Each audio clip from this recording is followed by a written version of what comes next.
এই যে আলু ভাজা হয়ে গেছে, আর এখানে হচ্ছে বেরেস্তার জন্য দিয়ে দিলাম। আর এই যে মাংস ভাজা হয়ে গেছে। তরকারির জন্য হচ্ছে ইলিশ মাছ লাফাইতেছে নদীর মধ্যে। এই নদীর থেকে ইলিশ মাছ ধরুন না, কামড় দিবে। আর এটাকে কাইটা বেছে রান্না করব। অবশ্যই আমার সঙ্গে থাকবেন, লাইক সাবস্ক্রাইব করবেন। হ্যাঁ, এটা পদ্মা নদী, ঠিক আছে। পদ্মা নদী থেকে মাছ ধইরা এই যে আমার বাবা আসছে 2 দিন পরে। দুষ্ট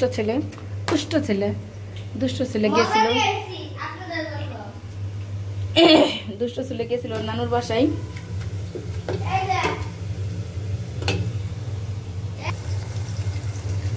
এই যে মশলা পেঁয়াজ দিয়ে দিছি, মশলাগুলো দিয়ে দিব। বাদাম বাটা এখানে একবারে যা মশলা আছে দেওয়ার সেগুলো দিয়ে দিলাম।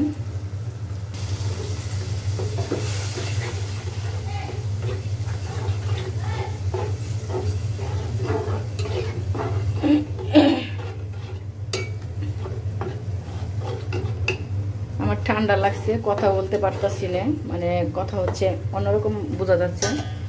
তো এই যে এই মশলার সঙ্গে আমি আলুগুলা দিয়ে দেবো। আলু যেহেতু অনেক বড় করে কাটা হয়েছে, তো আলুগুলো আমি দিয়ে দিব, নয়তো আলু সিদ্ধ হবে না, বুঝছেন।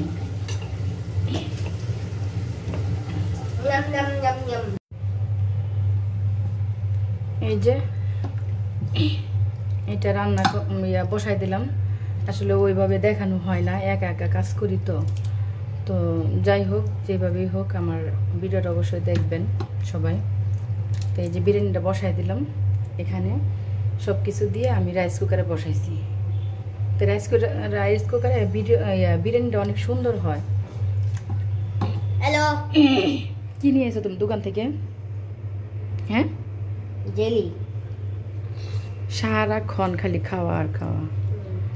2 দিন ছিল না বাসায়, খাও নাই কে, তখন হয় নাই।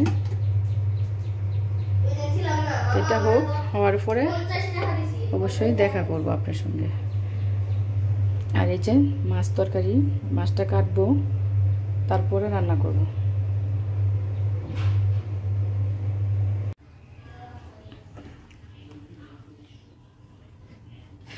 এই যে বন্ধুরা, আমার বিরিয়ানি হয়ে গেছে।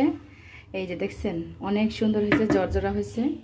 আর এটা একটু চুলাতে থাকবে দমে।